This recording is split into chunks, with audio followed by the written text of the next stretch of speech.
يا شباب مرة قررنا أنا وتيمي نلعب على الكونكر، ظلينا 3 أيام اجتماعات ونخطط شلون بدنا نبش وشلون بدنا نلعب، نفيق من الساعة 7 الصبح ونقعد نخطط شلون بدنا نجيب الكونكر.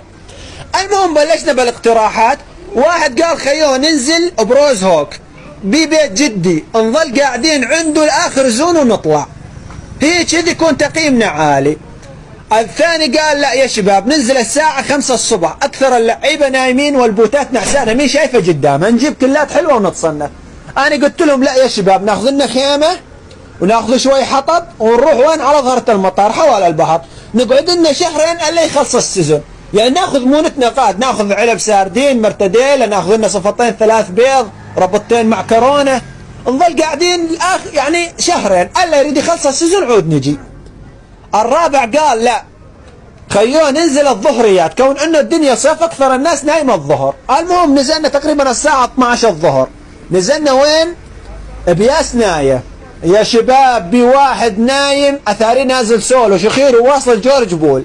جا واحد من الشباب دفر علبه بيبسي هاي التنك فاضيه وقعد علينا، وقت قعد علينا يا شباب عيونه حمر، شايف رايدن بوت، شايف ابن سوريا بوت، مو شايف قدامه حدا، كمش 2 فنشهم جفوف ودفر، واحد كمش وبطة وظل يقتل بي أنا باللوبي واسمع صوت الطاوة، طعج الطاوة على راسه.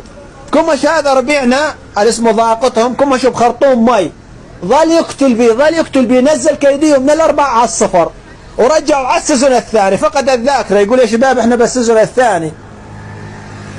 العامة إذا أنتم بوتات علاش تقررون تلعبون على الكونكر يا شباب؟ بعدين هسه نزلوا سيف ونزلوا الدبس ورايدن مشتري عماير سكول، شلون بدكم تجيبون الكونكر؟ فهموني.